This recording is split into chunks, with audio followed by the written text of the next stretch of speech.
Hello everyone. कैसे हो आप सभी? क्या हाल है आप सभी का? मस्त हो ना? बिंदास, कोई दिक्कत थोड़ी है। बिंदास हो सारे के सारे? बढ़िया। चले, हम सीखते हैं आज समीकरणों को हल करना। ठीक है, क्या सीखेंगे हम? समीकरणों को हल करना। वैसे हमने काफ़ी सारे सेशन इसके कर लिए हैं। यदि आप लोगों ने हमारे लास्ट वाले सेशन नहीं देखे हैं तो जाके आप लोग देख सकते हैं और सीख सकते हैं प्यारे बच्चों। ठीक है, चलते हैं, हम करते हैं सॉल्व करने का सिलसिला चलता रहेगा अपना, और सीखते रहेंगे बिंदास तरीके से। लीजिएगा, अपने पास एक समीकरण दे रखा है। रैखिक समीकरण है ये। कौन सा समीकरण? रैखिक समीकरण है। और एक चर वाला रैखिक समीकरण है, इसमें केवल एक चर है। ठीक है, लीजिए, अपने पास जो सवाल है वो है 7x - 9 बराबर में 16। तो ध्यान रहे, ऐसे समीकरणों में चर का मान हमें निकालना होता है। चाहे एक्स हो, चाहे वाई हो, चाहे ए हो, चाहे बी हो, कुछ भी हो, किसी भी प्रकार का चर हो सकता है। तो उनका हमें क्या करना होता है भाई? मान निकालना होता है। तो हमें क्या करना है? जिस भी चर का मान निकालना है उसके आसपास जो चीज़ें हैं, अब जो संख्याएं हैं वो किस किस में हो सकती है? प्लस में, माइनस में, गुणा और भाग में। ठीक है, और इनको हटाने का तरीका अलग अलग है। कौन सी कंडीशन में कौन सा हटाना है, ये केवल हम ज़्यादा से ज़्यादा सवाल सॉल्व करके ही सीख सकते हैं।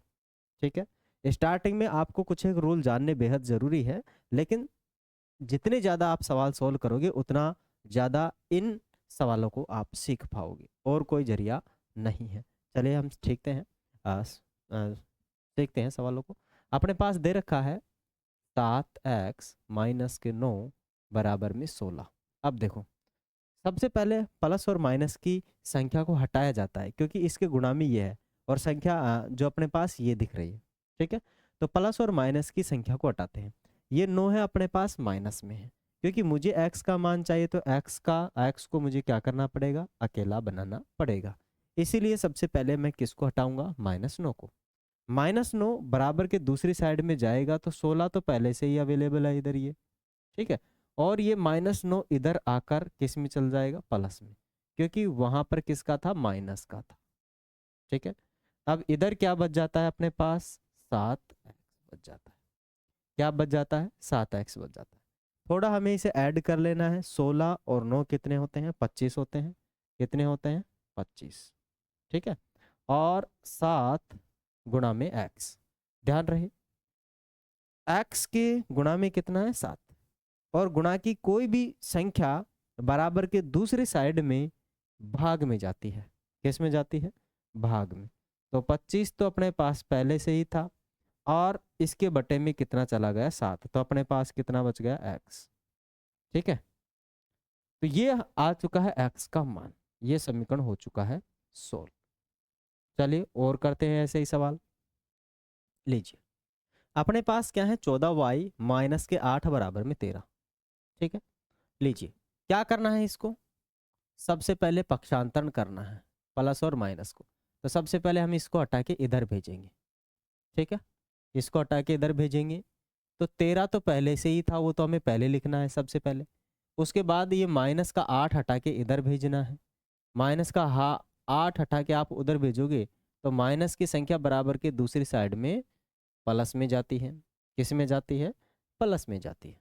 ठीक है, इधर क्या बचा? केवल 14 वाई बचा है। इन दोनों को ऐड करोगे आप तो कितना हो जाएगा आपके पास? 21 हो जाएगा। कितना हो जाएगा? 21। इधर कितना बच रहा है? 14y। ओके, अब क्या करना है? 21 तो पहले से ही है। ठीक है, अब y के गुणा में कौन है? 14 है। गुणा की चीज बराबर के दूसरी साइड में किस में जाती है? भाग में जाती है। तो 14 कहाँ चला जाएगा? भाग में।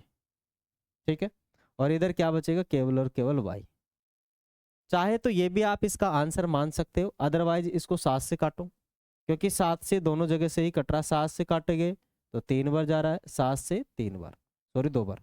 ठीक है, तो आपके पास जो मेन आंसर होगा इसका, ये होगा 3/2। ठीक है, क्या होगा? 3/2 आंसर होगा। क्या ये चीज़ समझ में आ गई आपके अच्छे से, बढ़िया तरीके से? कोई दिक्कत है तो बता दीजिएगा, नहीं ना? चलते हैं, मूव करते हैं आगे वाले सवाल पर। लीजिए, अपने पास इस बार दे रखा है, क्या दे रखा है? 19। इधर सॉरी 9 ही है। इधर कितना है? 17 प्लस के 16p सॉरी 6p बराबर में 9। अब देखिए जरा, मुझे क्या करना है, मुझे तो p का मान निकालना है। p यहाँ पर वेरिएबल है, p का मान निकालना है तो p के आसपास की चीज़ों को हटाओ। सबसे पहले इस 17 को हटाएंगे, ठीक है। अब 17 किस में है, इधर प्लस में है। 17 का चिन्ह ये नहीं है, ध्यान रहे, ये तो इसका है। 17 का तो इधर है जो प्लस का है 17, ठीक है, ओके। तो 17 का चिन्ह 17 को इधर पक्षांतरण करेंगे तो 9 में से, क्योंकि इधर प्लस का है, प्लस का इधर जाएगा तो किस में हो जाएगा, माइनस में। किस में हो जाएगा, माइनस में। तो यहाँ पर माइनस में कितना हो जाएगा, 17, ठीक है। और इधर पहले से ही कितना बच गया अपने पास, 6p। कितना बच गया है, 6p बच गया है, ठीक है। अब क्या करना है भाई, इसको घटा लेना है। अब 9 में से 17 जाता नहीं है तो हम 17 में से 9 घटा देंगे। 17 में से कितना घटा देंगे, लो 9। लेकिन जो संख्या बड़ी रहेगी उसका चिन्ह यहाँ लगा देंगे। तो यहाँ पर माइनस लगाएंगे क्योंकि संख्या माइनस की बड़ी है और प्लस की छोटी है, तो माइनस लगा देंगे और 9 कम कर लेंगे 17 में से। तो आपके पास कितना बच जाएगा, 17 में से 9 कम करोगे तो आपके पास 8 बच जाएगा। कितना बच जाएगा, 8। इधर कितना बच रहा है अपने पास, 6p बच रहा है। कितना बच रहा है, 6p या 6p बच रहा है, ठीक है। चलिए आगे। अब इधर तो ये ऐसा है ही, माइनस के 8p है तो सबसे पहले लिखना है। और p के गुणा में कौन है, p के गुणा में है 6।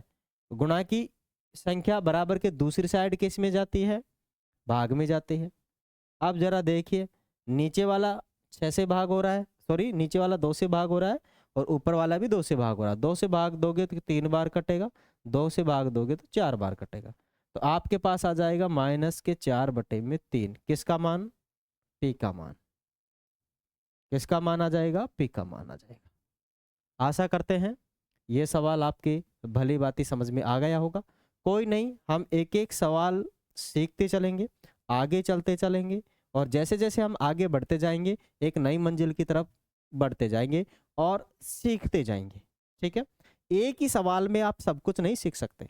आप ये सोच के चलो कि मैं एक सवाल पढ़ लूँ और पूरी गणित सीख जाऊँ तो पॉसिबल नहीं है, ठीक है ना। सीखोगे तभी जब यहाँ सवाल को अच्छे से पढ़ोगे, साथ ही साथ उसकी प्रैक्टिस आप घर पे करोगे। बिना प्रैक्टिस के आप कुछ नहीं सीख सकते। समझ लेने से सवाल आ नहीं जाएगा, गणित है ये, तो इनकी हमें प्रैक्टिस करना बेहद जरूरी है। चले आगे।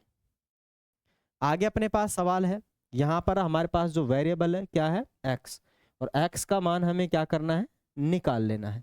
x का मान जब हम निकालेंगे तो कैसे, इस बार थोड़ा डिफरेंट टाइप का सवाल है।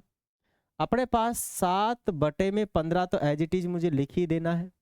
क्या कर देना है, मुझे लिख ही देना है, ठीक है। इतना तो मुझे ऐसे कैसे लिख देना है ना। अब मुझे क्या करना है भाई, इसको हटाओ सबसे पहले। हाँ, मैं चाहूँ तो एलसीएम ले सकता हूँ, लेकिन हमें आसान तरीके से आगे बढ़ना है, एक एक सीढ़ी चढ़ना है, ठीक है। तो ये संख्या इधर किसकी है, प्लस की, उधर जाएगी तो किसकी हो जाएगी, माइनस का 1। कितना हो जाएगा, माइनस का 1 हो जाएगा, राइट। अब इधर हम ले लेंगे इसका एलसीएम। इधर क्या बचेगा अपने पास, x/3 बचेगा। कितना बचेगा, x/में अपने पास 3 बच जाएगा। क्या ये चीज समझ में आई आपकी अच्छे से, कोई दिक्कत थोड़ी है नहीं। अब जरा देखो, मैं क्या करूंगा, इसका एलसीएम लूंगा पूरे का, मैं इसके नीचे भी 1 लगा लूंगा, ठीक है। और यहां पर लूंगा एलसीएम। क्या लूंगा, एलसीएम लूंगा। एलसीएम जब अपने पास एक और कोई भी संख्या हो तो हम बड़ी वाली जो संख्या होती है उसको एलसीएम ले लेते हैं। क्या ले लेते हैं, बड़ी वाली संख्या को एलसीएम ले लेते हैं। एलसीएम कितना, 15। अब मुझे क्या करना है, इस 15 का भाग देना है इस 15 में, इस 15 का भाग देना है इस 15 में। तो इस 15 का मैं इस 15 में भाग दूंगा तो एक बार जाएगा, 15 एकम 15, और 1 को गुणा करना है मुझे ऊपर वाली संख्या से, मानी 7 से। तो यहाँ पर आ जाएगा 7 एकम 7, और बीच में प्लस है तो प्लस और माइनस है तो माइनस हमें लगा लेना है, ठीक है। चलिए आगे। अब इस 1 का भाग देना है 15 में। 1 का भाग यदि आप 15 में दोगे तो आपके पास 15 बार जाएगा। कितनी बार जाएगा, 15 बार, ठीक है। अब जो 15 बार गया, 15 को गुणा 1 से करोगे तो आपके पास 15 आ जाएगा। कितना आ जाएगा 15, राइट। अब क्या करो आप, ऊपर मानी 7 में से 15 तो जाते नहीं, 15 में से मानी 7 में से 15 नहीं जाता, लेकिन 15 में से हम 7 कम कर लेंगे, लेकिन चिन्ह किसका लगाएंगे, माइनस का, कितना 8 बचेगा। और नीचे 15 है तो मैं 15 का 15 एज इट इज लिख दूंगा। इधर मेरे पास क्या चल रहा था, x बटे 3, क्या चल रहा है इधर मेरे पास, x बटे में 3। समझ में आई चीजें, कोई दिक्कत थोड़ी है, आराम से बिंदास होके, ठीक है ना। चलिए आगे जरा देखो इधर, x के बटे में कितना है 3, बटे का मतलब होता है भाग, बटे का मतलब क्या होता है, अभी यहाँ पर भाग है, तो x के भाग में 3 है, दैट मीन्स भाग की चीज यदि हम बराबर की दूसरी साइड में भेजें, क्योंकि इधर तो अपने पास बटे में है और x का मान निकालना है, तो x को अकेला बनाना बेहद जरूरी है, तो x के जो चिपक रही है भाग में उसको दूसरी साइड भेजेंगे गुणा में, क्योंकि गुणा के भाग में भाग की गुणा में जाती है, आपको पता है अच्छे से। तो ये जो चीज है किस में चली जाएगी, गुणा में चली जाएगी, ठीक है ना। अब गुणा का मतलब ये थोड़ी है -8 बटे के अंदर 15, गुणा का मतलब है कि आप इसको ऊपर ले जाकर गुणा कर दो भाग की चीज को, ठीक है। तो अब अपने पास केवल और केवल क्या बचा, x, क्या बचा है, केवल और केवल अपने पास x बचा है। क्या कोई दिक्कत है आपके पास, नहीं ना। चलिए अब मुझे क्या करना है प्यारे बच्चों, ये देखो 3 से कट रहा है, 3 एकम 3 और 3 पंजे 15। अब जरा आप इसको देखोगे तो मेरे पास x इज इक्वल टू कितना है, 8 तो ऊपर है माइनस का और 5 नीचे है। इसके अलावा मुझे कुछ दिख रहा है क्या, नहीं दिख रहा है, कुछ है भी नहीं। अपने पास यही क्या हो जाएगा, इस समीकरण का हल हो जाएगा। क्या ये चीज आपके समझ में आई, अच्छे से बढ़िया तरीके से बिंदास तरीके से। कोई दिक्कत है तो बता दीजिए कमेंट बॉक्स में, कमेंट बॉक्स खुला है। यदि आप हमसे जुड़ना चाहते हैं तो व्हाट्सअप नंबर डिस्क्रिप्शन में है, वहाँ से लेकर आप हमसे जुड़ सकते हैं, कॉल भी कर सकते हैं यदि कोई दिक्कत हो तो, और आप कमेंट बॉक्स में डाल भी सकते हैं। चैनल पर नए थे तो आपको लाइक शेयर एंड सब्सक्राइब जरूर करना है और आगे बढ़ना है, सभी के साथ शेयर जरूर कर देना। आप सभी के काफ़ी सारे मित्र हैं, रिलेटिव्स हैं, सभी को रिकमेंड करो, सभी को इसको शेयर करो और सभी से थोड़ी रिक्वेस्ट भी कर लो हमारे लिए, क्योंकि हम आपके लिए तो पढ़ा रहे हैं, तो आप हमारे लिए थोड़ी रिक्वेस्ट कर लो और चैनल को ज़्यादा से ज़्यादा सब्सक्राइब करवाओ, ठीक है। फिर मिलेंगे नई वीडियो में, तब तक के लिए लेते हैं आप सभी से अलविदा, धन्यवाद।